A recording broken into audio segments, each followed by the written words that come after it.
It was the dawn of the third age of podcasting, 30 years after the series had launched. The Babylon podcast was a dream given form. Its goal, to discuss the place where humans and aliens could work out their differences peacefully. It's a port of call, home away from home for established fans, newbies, John, Blaine, and guests. Humans and aliens wrapped in 2,500,000 tons of spinning metal, all alone in the night. It could be a dangerous place. Wait, what? But it's our last, best hope for peace. This is the story of the last of the Babylon stations. The year is 2024. The name of the podcast is Babylon 5, 30 years later. Hello, everybody, and welcome back to another brand new episode of Babylon 5, 30 years later. This is the podcast that is taking a look week by week back at the classic science fiction drama Babylon 5, with each of our episodes being released 30 years after the broadcast of the episode we're discussing. My name is John Wilson, and with me on this journey is my good friend and mentor, Blaine Dowler. Hello, Blaine. Hello, John. How are you doing? I am doing all right, and we're talking about it's a long name for a title. It's A Late Delivery from Avalon. And, on the station, there's a lot going on today, so I thought it might be good if we could reach back centuries into the past to receive somebody of some royalty to the show. So we have a special guest that I would like you to introduce. Yes, so this introduction is going to be a little bit roundabout.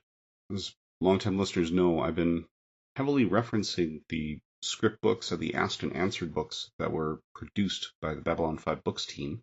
We usually don't just outright read long patches from that because JMS did want it to be somewhat special for those who actually pick them up. Today we're going to make an exception, so I'm going to read page 8 of volume 1 here. So this is part of the introduction written by JMS himself. He says, "Even I'm dumbstruck when I see the number given in the preceding paragraph." He was talking about the posts that he made on Usenet and various other online forums, 18,000 posts. But I'm encouraged by the fact that it has become what I hoped it would become, a means by which we could create a greater understanding between those of us who make television and those who receive it, so that the latter might more critically evaluate what the former group provides. It has become a wellspring for articles, term papers, media criticisms, and any number of lawsuits. Which brings me to this Asked and Answered series. The process, that word again, began when the Babylon 5 scripts team urged me to let them put this compilation together, being fearful that this 18,000-pound monstrosity might altogether vanish someday. The collection of posts is archived and floating in cyberspace, yes, but it is a fan project, neither maintained nor owned by me. Nor does it include all of the posts from various systems, which the scripts team went out and discovered on their own. And in many cases, the original questions which elicited the answers have been deleted to save space, leaving the context often unclear or imprecise. Existing in bits and bytes and phosphor dots, one day that information could all simply disappear unless someone, in this case the B5 scripts team, interceded.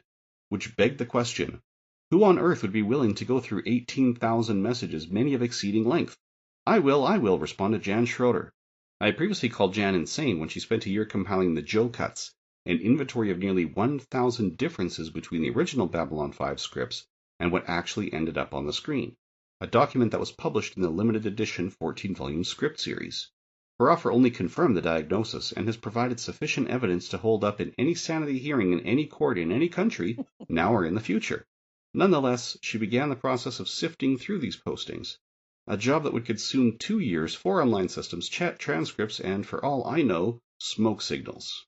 I read this introduction while we were doing the podcast a couple of days before someone posted pictures from the James Webb Telescope in a Babylon 5 fan group I'm a part of online, and I made a joke referencing In the Sky Full of Stars about, because the guy who posted said he expected the pictures to be more clear. I made a joke about how they didn't have the actual lens that they wanted, so they had to substitute a pretzel bowl.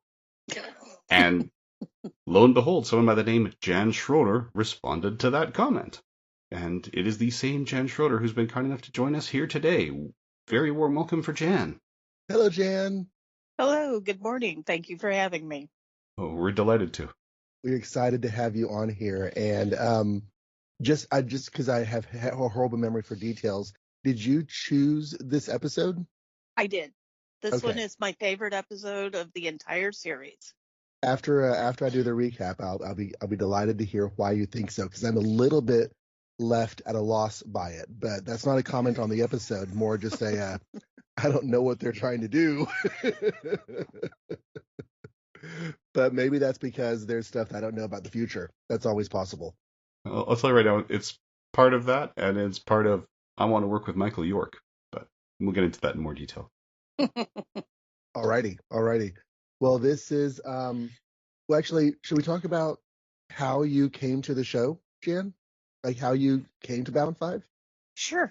Actually, I had decided when I heard about Babylon 5 to not watch it because not long before, several series that I had started getting fond of had disappeared and I was kind of over it. But then I read an article in TV Guide, remember that? And JMS talked about it being a novel for television. And since I'm first and foremost a reader, I went ahead and gave it a try and pretty much got hooked immediately. It was casual watching for maybe the first 6 episodes or so, but then after that, it became must see TV. And I was lucky that in my market, it had even set air times, and I actually could see it twice in each week. So if I missed one, I could usually catch the other. In fact, I only missed one episode in the entire run, and that was Comes the Inquisitor. Okay. So the only episode you missed the first time was the episode that's explicitly referenced by the characters during this one. Yeah, well, I mean, synchronicity, it's a B5 thing. Well, this is an interesting episode. It does feature Michael York as a guest star, as Blaine mentioned, and we'll talk more about how we know him and everything in a bit. It is written, of course, by JMS because, as we've said, everything is being written by JMS at this point. There's only one episode in our future that's not being written by JMS. It's directed by Michael Behar, and it came out on the 22nd of April, 1996, which is why you're hearing this, the 22nd of April in 2026, which has a recording this is quite a bit in our future, but yay, lead time. And yeah, I guess we'll just get into what happens in the episode. To an extent, this can be summed up rather simply. So I think I'm going to go ahead and go with that so we can give most of our time to the discussion with our guest. But a ship comes to Babylon 5, and a man on the ship has a dream where he's stumbling through some dark, misty hallways and sees a sword, which he takes. And once he's on Babylon 5, he is now clothed in chainmail and calling his sword Excalibur, claiming to be Arthur, son of Uther Pendragon, king of the Britons. He has some run-ins with several groups on the station, Garibaldi and Dr. Franklin, and our new Ranger character's name is escaping me. Marcus. They figure into kind of, figuring out who he is, what he's doing there. Is he really Arthur? Of course, no one really believes Arthur, except that Marcus kind of wants to believe that he's Arthur. And the idea that the Vorlons have come to Earth before and taken people and then brought them back at a later time does offer a possibility in the science fiction realm that this could be Arthur. And they debate whether or not Arthur even had a historical, existence. They don't really answer that question. They just say it could go either way. And along the way, Arthur befriends Jakar. There's an incident where he's walking through down below. He sees a woman crying. He asks her what happened. She says that there was a picture of her late husband stolen. He finds the thugs that stole it and confronts them and does pretty well against the first 5. And while he has the leader on the ropes, reinforcements arrive, and Jakar is watching the whole thing. So he jumps in to help Arthur against the thugs. And so they get the picture and return to the woman. And now Arthur and Jakar are friends. They talk about the days of the Round Table and how things were. And you get the sense that there are some memories in Arthur's mind that are being conflated with the legend and stories of Arthur, some actual real life Babylon 5 memories. Not Babylon 5, but the world of Babylon 5. And as time goes on, Dr. Franklin is able to do a DNA scan of Arthur and find that he is actually a member of Earth Force who was at the Battle of the Line. We actually got a little bit of this history in our novel, Clark's Law, but the first encounter that between humans and Minbari that set off the war is that the Minbari ship and the human ship, when they first encountered each other, the Minbari had their gun ports open. And in this culture that was intended as a sign of respect, our weapons are open, but we're not firing, or something along those lines.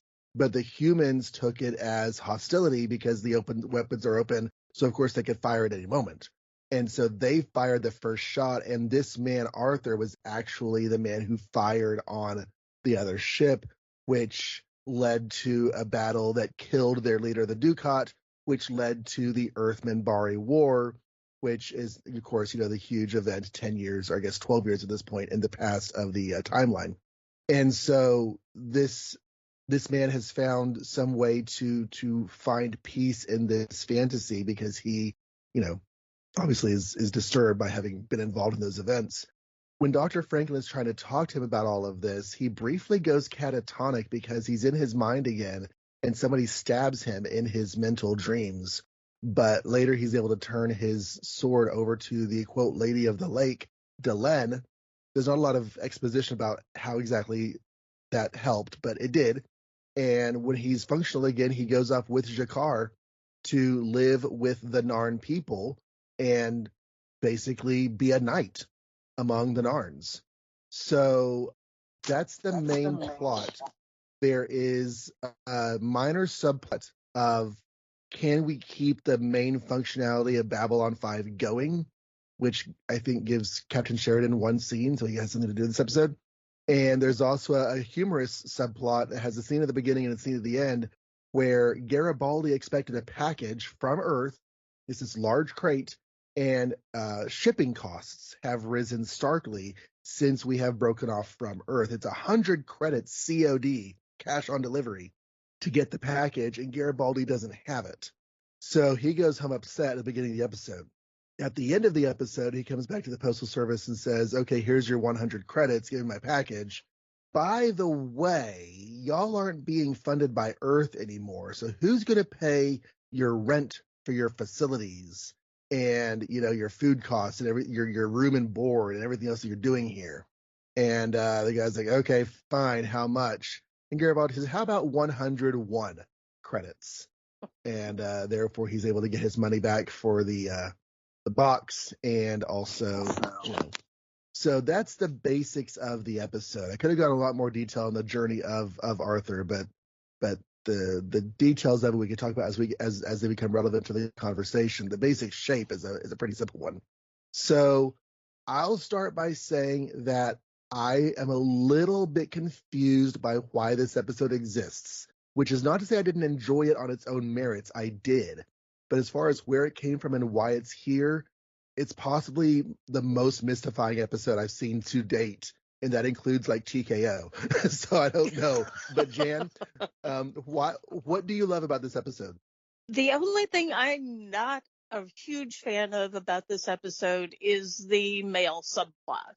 I love the character interaction between Franklin and Marcus. I love the gentleness of the David McIntyre Arthur character. I love the one wordless scene at the end where Delenn takes the sword. I love this episode. It's just my favorite, and it's not hugely arc related. But one thing I'll note that isn't always immediately obvious is that ever since Sinclair left, the whole post-traumatic stress syndrome that Sinclair had pretty much gone untouched. And this brings that back to the fore, that the war with the Minbari did have consequences on the individual people. Mm-hmm. And I think that that's one of the ongoing threads through Babylon 5 that is one of the things that makes it great. I like that point about returning to that theme because, that was something central to Sinclair, is that war left its stamp on people. Mhm. And you're right. Ever since he's gone off to Minbar with the Minbari, we haven't really had that concept brought up very much, but it is definitely still there. And the guest star we have for this episode is Michael York, who is, of course, very well known for a lot of things, not least among which are the Romeo and Juliet from the 1960s, Logan in Logan's Run. He's the one who had the run. He was a role that I saw when I was young, Basil Exposition in Austin Powers, International Man of Mystery.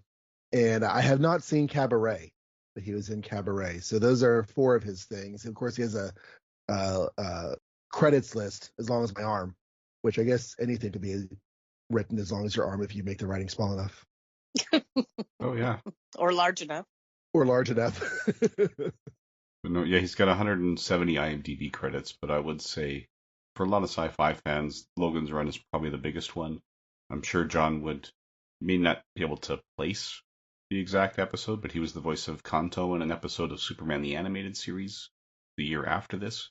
Just if it's Superman related, John has seen it, so I thought that's worth bringing up. You did a couple episodes of Batman the Animated Series too. I've not yet gotten to Superman the Animated Series in my watch through. I have seen a lot of it before, but I'm not sure what this particular episode is.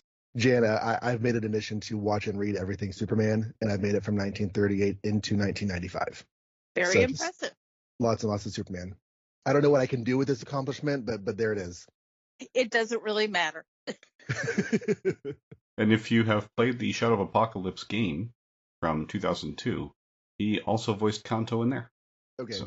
And he was the voice of Spherius in Flatland, the movie. He's also got incredible stage credits, too.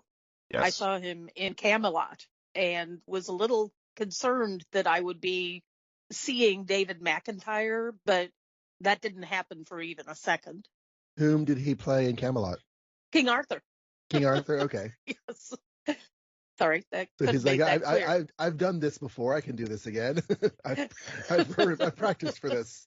And part of the reason JMS knew that they had a good chance of being able to get Michael York to be on this show is because when Michael O'Hare left, Michael York was one of the last contenders to play John Sheridan.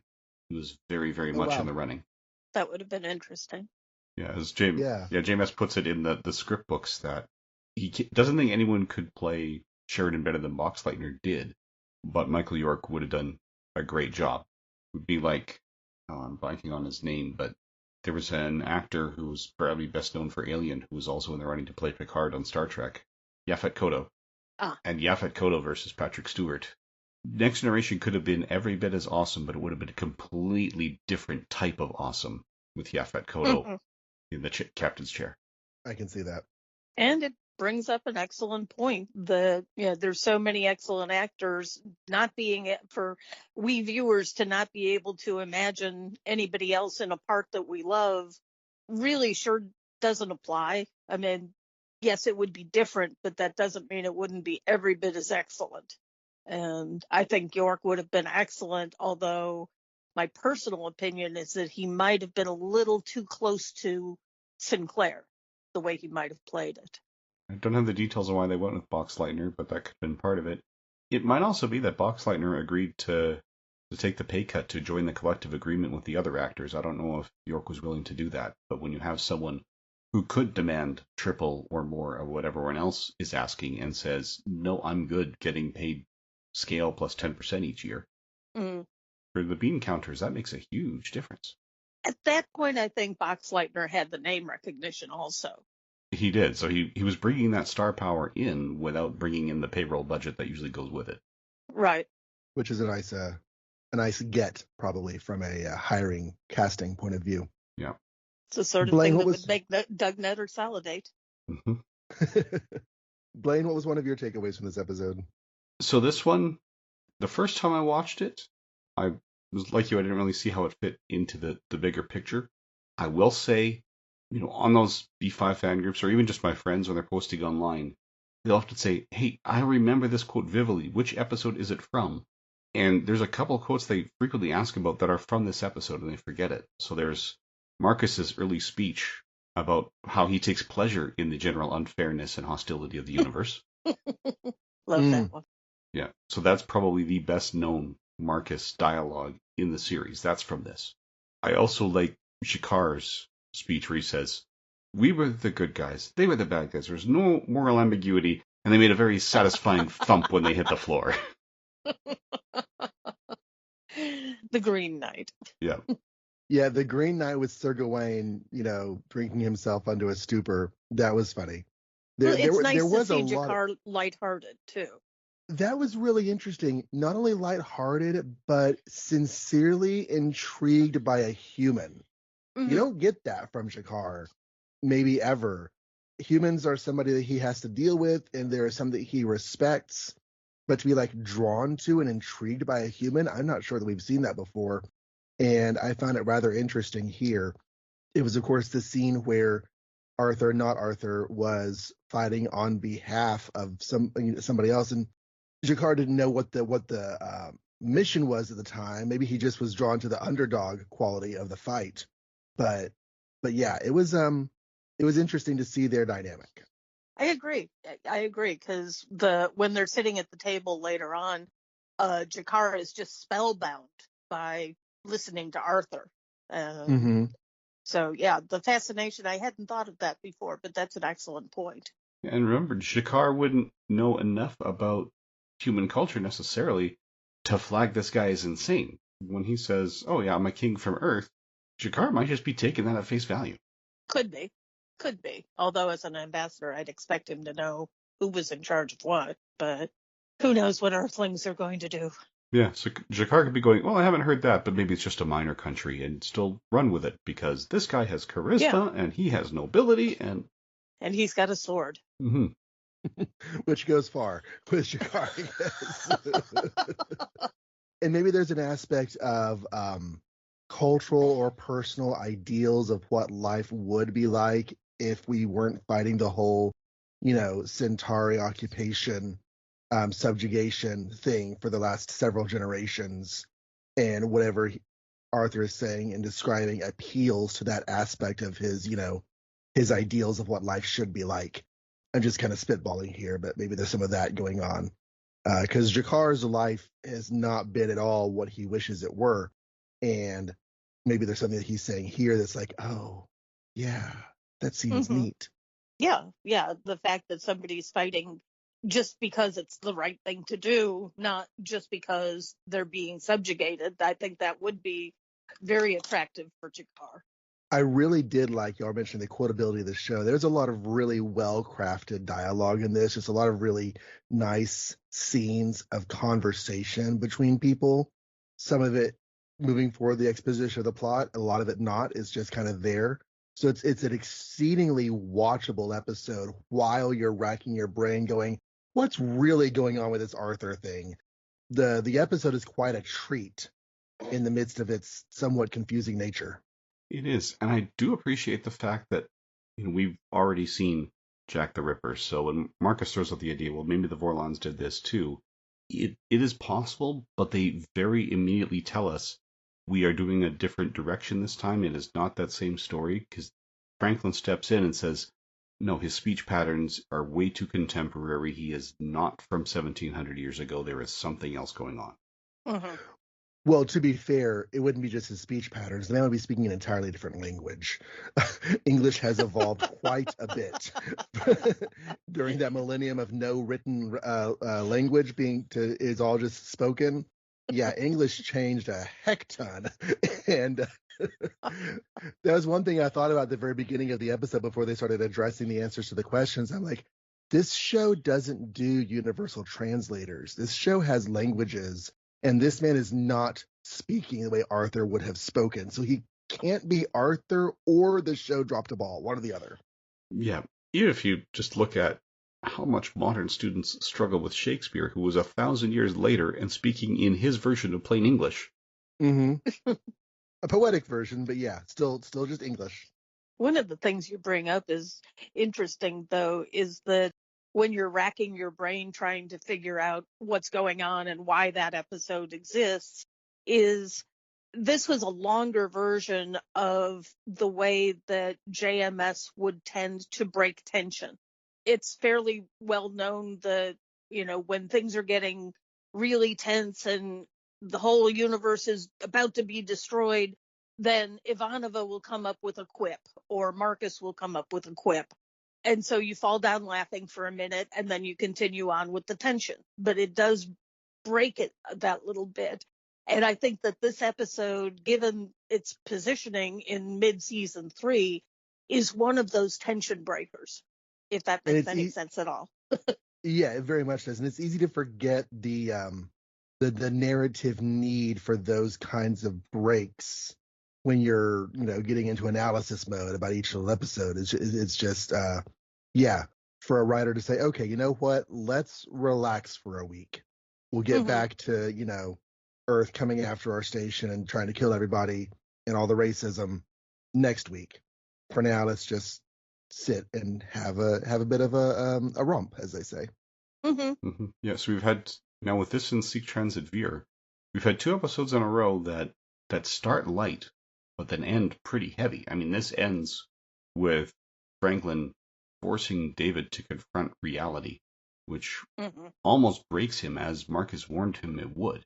And I do appreciate the fact that at the end, Franklin's going, I still want to keep you under observation. Yes, today is a good day, but we don't know if today is an anomaly. Let's make sure that you're healthy. And which is a reasonable point. Yeah. So I'm glad they didn't pretend it's all magically fixed, as some other franchises would tend to do. But also, they're not going to belabor the point on this episode. Yep, and they're not just going to ignore it in future episodes. They're just going to have him say, no, trust me, I'm good. And then I'm going to leave your space from now on, so we can't actually track it. But we're hoping that at least it's not hard to believe at this point. Jakar would, when he brings him back, he'd tell the people he's working with, hey, by the way, this is his history. Keep an eye out. Let us know if he needs more.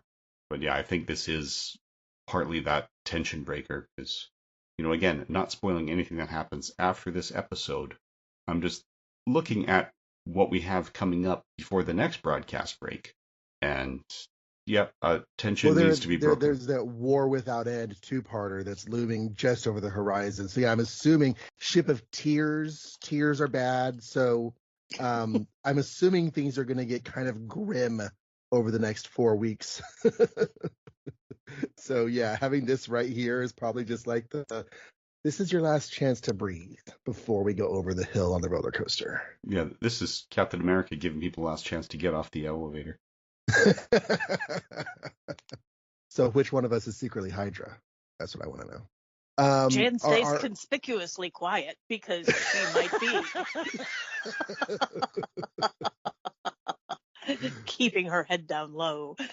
So the idea of the backstory for this episode with the Minbari ship, ports open and everything. Like I mentioned, we had actually had that concept that Earth fired first and it was uncalled for. I don't remember that being said on screen before, but it was presented in the Clark's Law novel as part of the backstory to that episode. So it must have been written in story notes or something and given to that writer. Am I wrong? No, this was already established in story notes, but I also do not recall an earlier on-screen mention of those specific details. Okay. So the idea did exist, and that writer would have been given that in some form. We just haven't heard it on screen before. Yeah, and there's... Not that I recall, no. It definitely hadn't been brought up on screen. And there's... Okay, this is normally part of giving form to the dream, but we still don't have all the details of that day. We'll just leave it at that. Yeah. Well, and Jana, you probably are aware of this, but just a reminder for the listeners, it's the comics informed the series because the comics had a very large hand from Straczynski in the writing. He wrote most of them. The novels are usually like tie-in novels are, where they just take what's gone so far and just tell a story that fits with some editorial guidance from Straczynski and others. But it has not been, I think, our experience yet that information from a novel has helped to inform the series in a way that mattered. So that was just kind of interesting for me. The novels have been interesting, and some we've enjoyed more than others, but that was the first time to get new information about the universe that actually mattered. That's interesting to me because I have to admit that with the exception of the trilogies and two of the other later standalones, I've only read the novelizations once. Mm-hmm. They just weren't really doing it for me, and there was a couple of really egregious errors, and so, I don't like throwing books against the wall. It's not polite. Listeners who've, some of you may have skipped the novel coverage because it wasn't on the air, but yeah, there were moments that John and I quite enjoyed. There are little things that add up, like, the first novel having that invisible Isabel, that sort of tougher secret personality that was in Talia Winters, that she could draw on as an invisible friend, that actually was feeding into the future. But in that same novel, Garibaldi recognizes her in a crowd with her fake hair and makeup, not because he knows her face that well, but because he recognized her butt, which John and I were not happy with. Oh, good Lord. I mean, it's very Yeah. Garibaldi, but still. Yeah, it was like the worst aspects of Garibaldi, and most of that he doesn't really show after season 1. So we're just kind of like, okay, whatever. Yeah. Especially when the Well, next writer did a much better handling of those kinds of, I don't know, Garibaldi was written better by the very next writer. that's good. But Yes. I'm just trying to think of other aspects of the episode that we can go into. Sheridan was only in the one scene, right? Was he having an off week this week? Was he just he's been this is probably the least amount he's done in any episode to date, other than the whole first Yeah, season. he and Ivanova actually had 2 scenes. So there was one in Command and Control early on where they're saying, okay, we finally have someone docking. We need the docking fees. And Sheridan says, yeah, well, I have a plan. That's right. For that. That was the opening scene. He was in that one. I forgot he was in that one. So actually it was 3 scenes because he had that opening scene. Then there was the actual big meeting with the League of Non-Aligned Worlds where they pitch it and say, okay, we can't just depend on the Minbari for protection. If you help protect us, we'll give you these discounts and we'll give you these other benefits.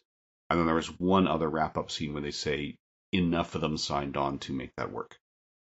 So basically 1 day's work. Yeah, basically, yeah. I'm sure that this was a light week. It was reminds me of, the stories John Billingsley tells about being on Enterprise, where, he used to laugh and joke about how he'd have 1 day's work and all the same pay, as he would come on a Monday and leave on a Monday and say, okay, guys, see you next week, while the others had like 14-hour days ahead. Yeah. Well, it's probably good to give your actors a break along the way, the ones that you use nonstop day in and day out.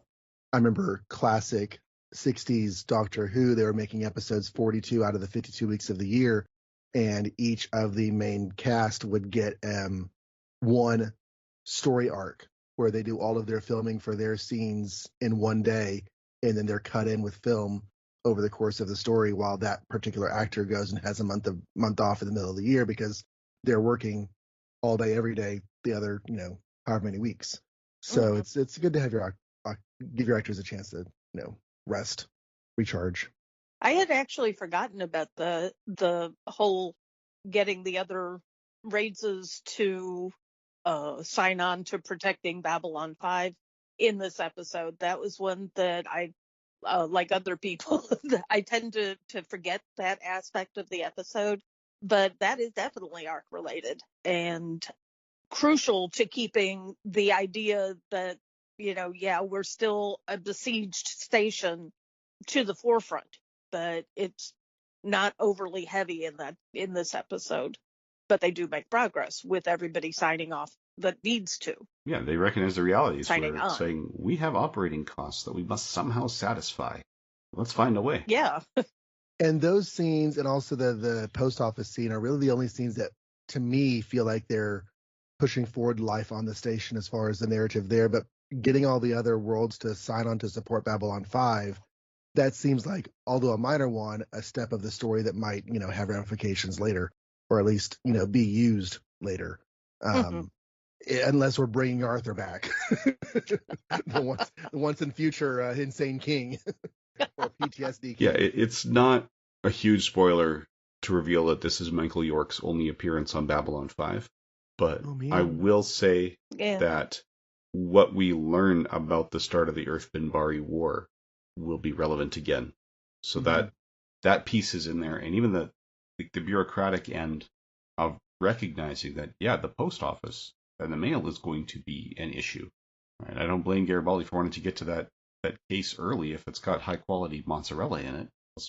Pepperoni sticks will last longer than the mozzarella will. Yeah, pepperoni will last for months. The mozzarella, you want to get to that soon. Yeah.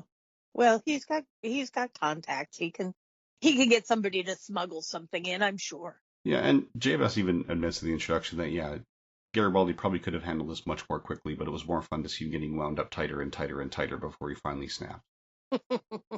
So some of that was a little orchestrated, but I could see why it may not play with everyone. It's a style of humor that didn't do it for me, but I did like the fact that it was touching on the actual everyday life of the station, because that is important.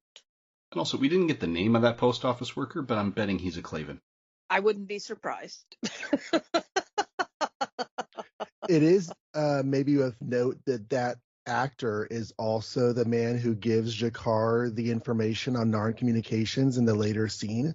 So I guess as postmaster, he's not just doing official message deliveries, he's also doing unofficial message deliveries, which is interesting. Of course, that's the scene that Jakar is just kind of living his life doing stuff when he overhears the fight in the other room, and that brings him into the Arthur plotline. That was the same actor? I never noticed that. Yeah, wow. Michael Kagan. Oh, cool. Oh my goodness. I'm going to have to rewatch the episode. Oh no, your favorite episode of the series? You're going to have to watch it again? I'm so sorry, Jan. Oh, wow. What have you done to me? Unintended consequences. Well put. Well put. So we've had a nice length of discussion. Does anybody else have anything about the episode they want to talk about before we get into our segments? I just want to point out again, it's one of the things that sort of sets us apart is we get some really nice pairings and character dynamics. This is now the second time we've seen Franklin and Marcus working together, and it is a really fun dynamic. And I think that the David or Arthur, whatever name you want to use for him, paired with Jakar was also a lot of fun. You could see, Jakar jumping in, going, and now so does he. When the other guy's saying we have friends. Like, I think they both worked really nicely. It's one of the few times that we've seen Jakar where either he or the person he's talking to does not have a single drop of antagonism. Because usually in almost every scene Jakar's in, either he has a dislike for the person or they have a dislike for him or both. And that's just completely and wholly absent from this conversation. So Jakar just gets to be a person, not an opposition. Right. He's not an ambassador. He's just a guy doing what's right. I really liked Arthur's, the Knights of the Round Table were a lot like you. Well, not exactly like you. The eyes were, well, never mind. He realizes he's getting into awkward territory, so he just stops. Well, they were both drunk. People say unintended things when they're drunk. But going into the character development, though, without spoiling anything, I really do still have to give kudos to Mira Delenn for the final scene where she takes the sword. It's one of those, to me, super, super powerful scenes where not a single word is spoken, but you feel her empathy and sympathy for Arthur when she takes that guilt from him. It's the only thing she does in the episode, so she sort of appears surprisingly, and it's in the middle of a conversation that becomes, I think, an overlaid conversation where Franklin and Marcus are analoging each of the Arthurian legend characters with people on their station, likening Franklin to Arthur's brother, and they say, we know who Morden is. we know who, what's his name? Mordred is, Mordred. which, being the enemy of the Arthur piece, seems like it's a reference to Morden, the enemy of our piece, and some other things like that. And they say, who's the Lady of the Lake?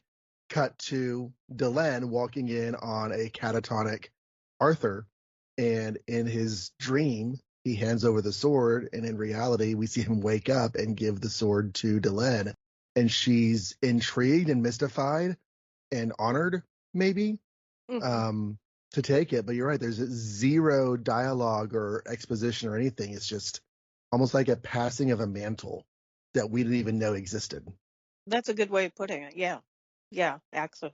And the way she holds the sword and looks at the blade like it's, I'm not sure what this is all about, but she knew it was important. So, Mm-hmm. yeah, it was, I love, again, it's one of the scenes that I just love. And so many of Babylon 5's super powerful scenes don't have a word of dialogue. And she is a good character to come into a situation and not have to understand it in order to respect its weight and importance to the other members. Mm. She is very empathic and empathetic in that kind of regard. She and Lenny are both, and maybe it's an aspect of being Minbari or being in their cast of the Minbari culture. But yeah. They understand ritual. Yeah. She Mm-hmm, is the kind of mm-hmm. person who can come into this going, this is a minor inconvenience for me, but I'm assured it could be a huge benefit to you, so therefore I'm morally obligated to do this. Right. Yes. Which, there's a lot to be said for that kind of attitude. Mm-hmm. Indeed. Alrighty. Well, if that wraps us up, we have our usual segments here towards the end of the episode, one of which we like to call our last best hope. And I don't know if we gave you warning on this, Jan, but we like to look through the episode and choose one character or one character moment that is like a standout takeaway from the episode. So if something immediately jumps to mind, I'll let you go first, or if you'd rather, I can ask Blaine what his was.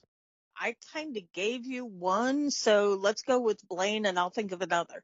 Even though this episode doesn't obviously feel like it's part of the myth arc, there definitely are elements there, some of which you mentioned so far, some of which we haven't.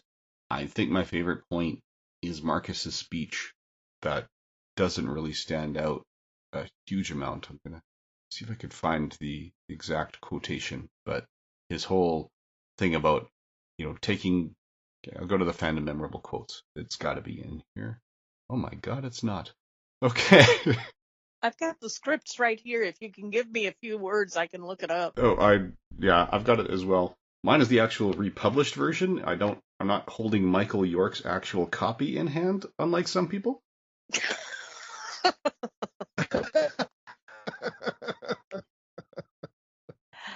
I've got the sword. I've got the script. I've got the director's cut. I've got the editor's cut. Wow. Did I mention it's my favorite episode? Yeah. And you had access to the stuff, so it is now in your hands. It is mine. All of it was That's really neat. purely by accident, but yeah, little by little, I can stage my own episode. All I need is Michael York. Okay. All anybody needs is Michael It's true. York. I'm just looking for. He has a really nice smile. I'm just looking for the unfairness of the universe quote. Oh yes. What if life actually were fair? I now take great comfort in the general hostility of the universe. That's a major paraphrase there. Yeah. What if everything happened to us because we actually deserved it? Yes. Okay. Oh, here it is. IMDb has it. I used to think it was awful that life was so unfair. Then I thought, wouldn't it be much worse if life were fair and all the terrible things that happen to us come because we actually deserve them? So now I take great comfort in the general hostility and unfairness of the universe. Okay, I did pretty well. Yep. So how does that play for y'all? Is he saying, what if we were actually such terrible people that all the bad things happen because we actually deserved them and therefore life would be a lot worse? Or is there another thrust to that y'all are taking away? I've always taken it that it's a response to the people who say everything happens for a reason. No, it doesn't. Mm. Yeah, I took it to mean like, basically what if we deserve it? So what if the ethical core of the universe is so far removed from what we've come up with that it's actually punishing us for living by our code of ethics? So now he's decided, yeah, it's just way more comfortable to say, no, it's not a punishment. It's just the universe is hostile and we're still doing okay. Which is, yeah. I'm also very much not a fan of the everything happens for a reason. Having had a lot of things happen, yeah. I don't like that. Yeah, I have no use for there being a mysterious reason that nobody can come up with. Right. Sometimes you can make your own reason and you can take your own silver lining from a really dark, crappy cloud. But that's the best you can do. Yeah, I think my favorite part of Terminator 2 Judgment Day is the quote at the end, "No fate but what we make." Yeah. Oh, I like that. Jan, did you want to present another, or did you want to reiterate the one you had earlier? I'm going to go ahead with another one because it's just such a very sweet scene. And that's when Arthur meets the elderly lady in Down Below. And he, what is it? Oh, such eyes were never meant for tears, dear lady. I mean, he's comforting her, but, uh, you know, just, it's a sweet moment where he makes contact with this perfect stranger and finds a new quest. And Mm-hmm.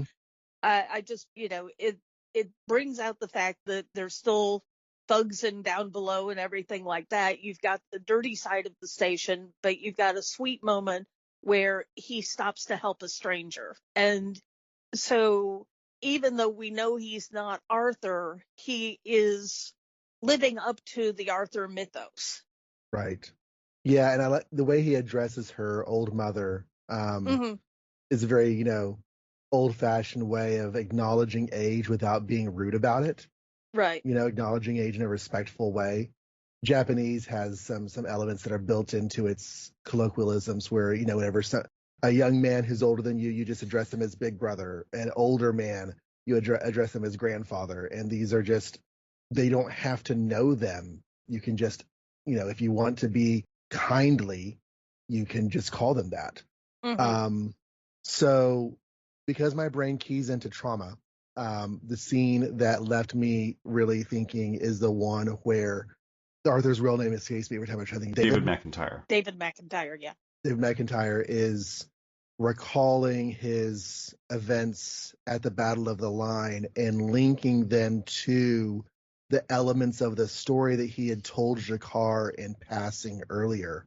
It's one of those scenes that, as Blaine is fond of pointing out, whenever a story element is done that's supposed to be foreshadowing, it also needs to very much play into the scene where it's originally placed, not just be foreshadowing. So we have this casual conversation of David sharing Arthur's stories with Jakar earlier in the episode. And then turns out that story that he told was key to his PTSD processing of these events.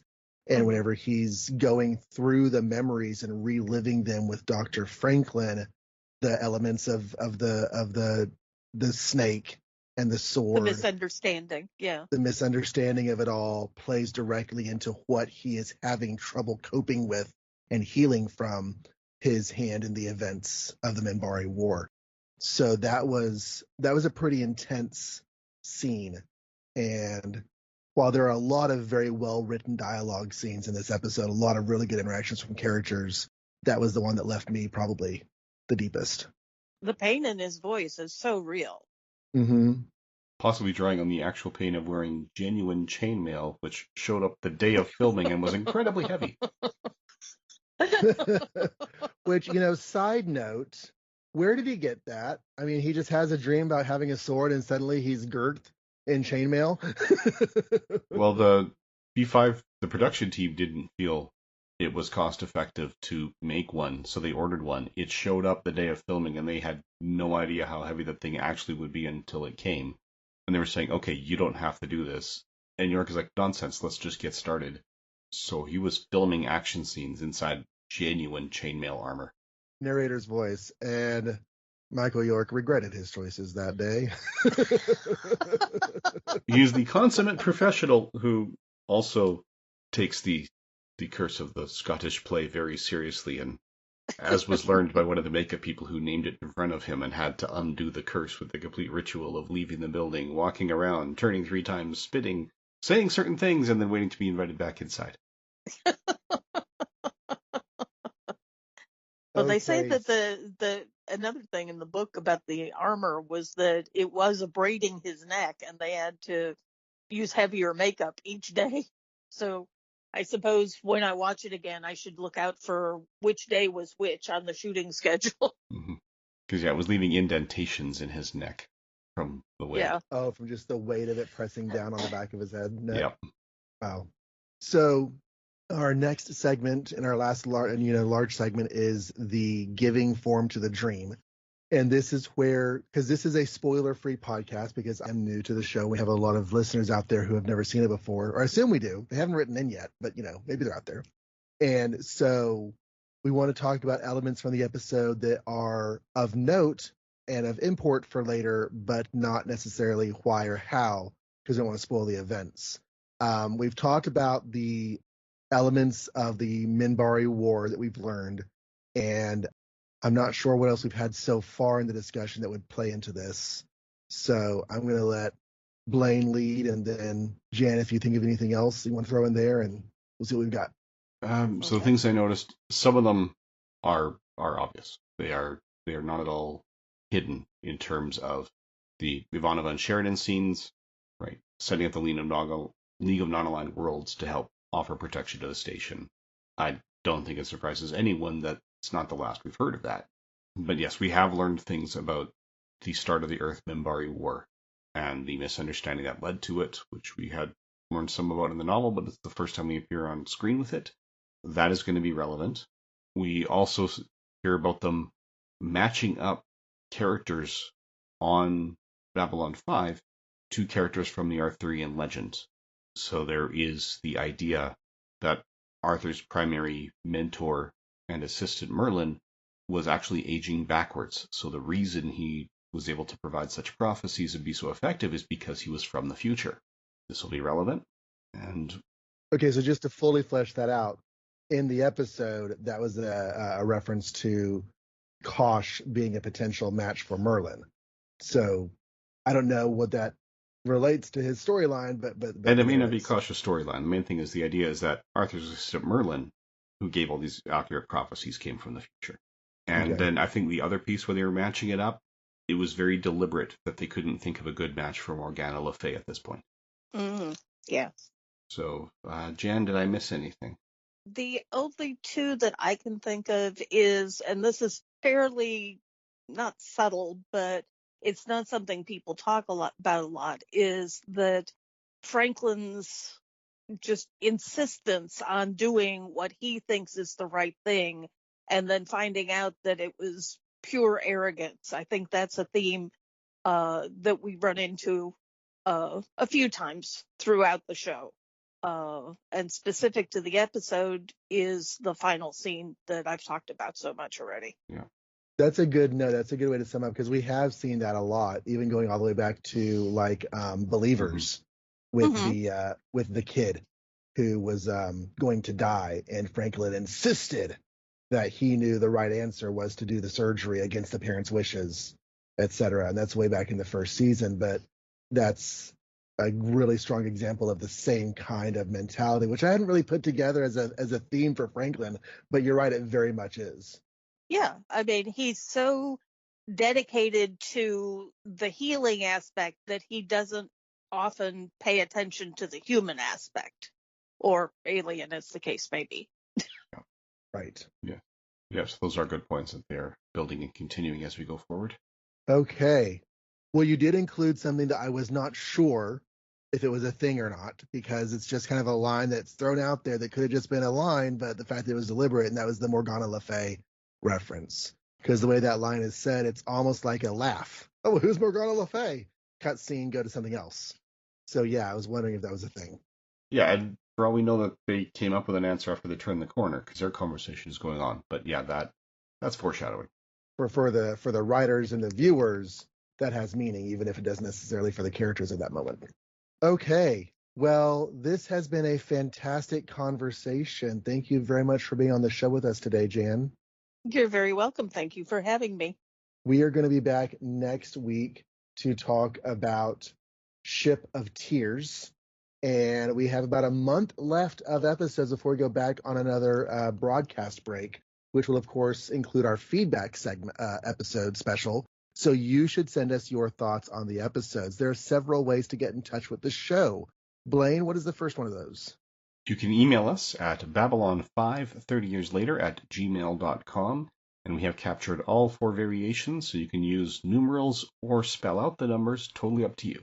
You can also leave comments on either of the websites where the show is hosted. The first of those is my website, johnreadscomics.com, and there is no H in hosted. Oh, wait, yes, there is. You can also leave comments on Bureau42.com, where all of my podcasting endeavors are hosted. You can also go to the podcatcher that you're using to listen to this, and if it has a review feature, you can leave us a review. We do check Apple Podcasts as a matter of course, because that's super easy to check. If you leave a review on another podcatcher and would like for us to read it, we would love to read it and thank you for it. You'll just have to let us know that it's there through one of the other means of getting in touch with us.